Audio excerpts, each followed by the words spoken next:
1500 metre 4 minute 30 second में, 5 kilometre 16 minute 50 second में और 10 किलोमीटर का टाइम 36 मिनट। जी हाँ, ये रिजल्ट है मेरी एक एथलीट जो मेरे से ऑनलाइन ट्रेन करती है, जिनका नाम है ममता पाल, और वो रहती हैं प्रयागराज, या जिसे हम इलाहाबाद भी कहते हैं, वहां पर।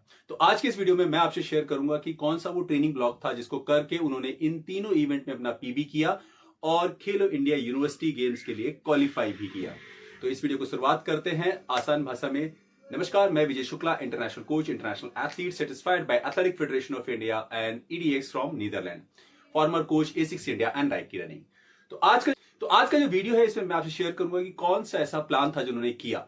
तो मैं आपको मॉर्निंग इवनिंग दोनों टाइम की ट्रेनिंग बताऊंगा और साथ ही साथ मैं आपको पूरी आसान भाषा में समझाऊंगा कि अगर आप इस ट्रेनिंग प्लान को कर सकते हैं, नो मैटर आपका इवेंट 5 किलोमीटर है या फिर आपका इवेंट 1500 मीटर है या फिर 10 किलोमीटर है, कि अगर ममता पाल पीबी कर सकती है तीनों इवेंट में पर्सनल बेस्ट, तो आप भी कर सकते हैं।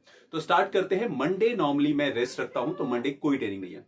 अगर हम ट्यूसडे की बात करें तो ट्यूसडे आपको 20 मिनट वार्म अप करना है, उसके बाद 1 किलोमीटर का रेपिटेशन लगाना है और वो आपको लगाना है 3 मिनट 20 सेकंड में। ध्यान रखिए, ममता पाल का वर्कआउट है तो आपके लिए थोड़ा वेरी कर सकता है। उसके बाद 1 मिनट का रेस्ट लेना है, लेकिन उस रेस्ट के समय में आप बैठ नहीं सकते।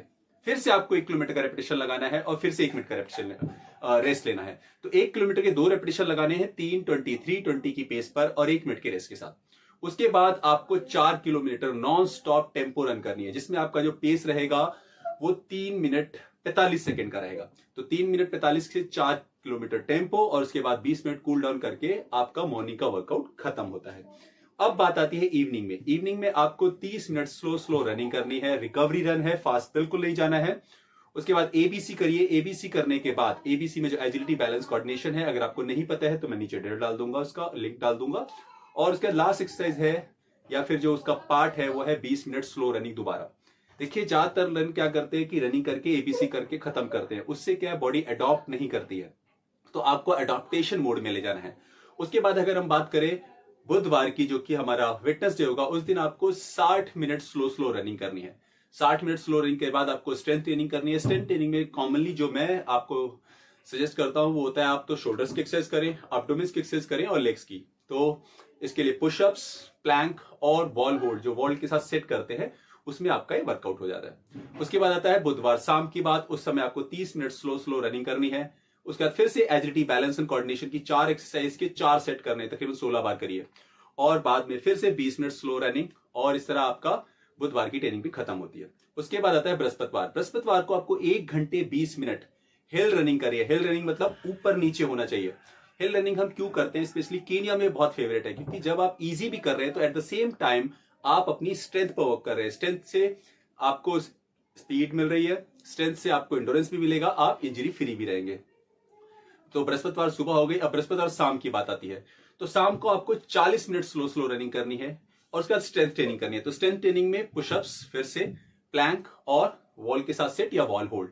उसके बाद फिर से, क्योंकि स्ट्रेंथ से लोड किया है, तो आपको 20 मिनट स्लो रनिंग करना बहुत जरूरी हो जाता है। उसके बाद आता है हमारा फ्राइडे। तो फ्राइडे को हमारा स्पीड सेशन है। तो 20 मिनट का वार्म अप करिए और फिर हमें फार्टलेग करना है। तो फार्टलेग में 3 मिनट फास्ट 1 मिनट स्लो के रेपिटेशन करने हैं आपको।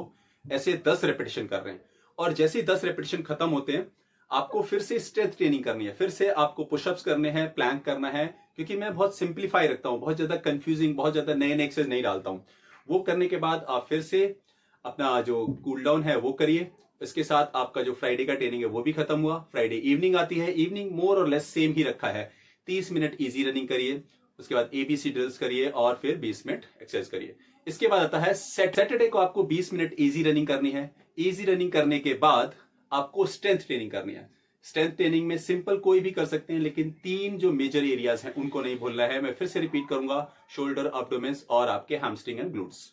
हैमस्ट्रिंग और ग्लूट्स कनेक्टेड हैं तो मुझे एक ही काउंट कर देते हैं कई बार। फिर बाद में 20 मिनट स्लो कूल डाउन करिए। सैटरडे इवनिंग में आपको 40 मिनट इजी रनिंग करनी है।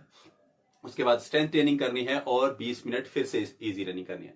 फिर इसके बाद लास्ट एंड फाइनल जो टास्क आता है वो आता है संडे का। संडे जो कि हमारा रेस्ट डे नहीं होता है, क्योंकि जैसे मैंने पहले ही कहा कि बात करते हैं तो 2 किलोमीटर आपको 4:30 की पेस पे भागना है, यानी कि हर किलोमीटर आपको 4 मिनट 30 सेकंड के अंदर क्रॉस कर देना है। उसके बाद आता है आपका अगला 4 किलोमीटर, जो आपका 3 मिनट 45 सेकंड की पेस पे जाना चाहिए, यानी कि हर किलोमीटर 3 मिनट 45 सेकंड की पेस पे आप क्लियर कर रहे हैं। उसके बाद आता है लास्ट 2 किलोमीटर। लास्ट 2 किलोमीटर आपको इजी करना है, 5 की पेस पे करिए, और ये खत्म होने के बाद 80 मीटर के आपको अपहिल स्ट्राइड लगाने। अपहिल स्ट्राइड कैसे लगाएंगे आप? ऊपर की तरफ। तो 80 मीटर के 10 स्ट्राइड लगाइए और संडे को रेस्ट करिए। तो ये है वो पूरा वर्कआउट जिसे करके हमने तीनों इवेंट में पीबी किए हैं और खेलो इंडिया यूनिवर्सिटी गेम्स के लिए क्वालिफाई किया है। उम्मीद है ये वर्कआउट आपके लिए भी हेल्पफुल रहेगा। अगर हेल्पफुल लगता है या रहता है तो फ्रेंड एंड फैमिली से शेयर करिए, ताकि मेरे वीडियो रेगुलर आप तक आते रहे। जब तक नया वीडियो आता है, टेक केयर, कीप रनिंग। धन्यवाद।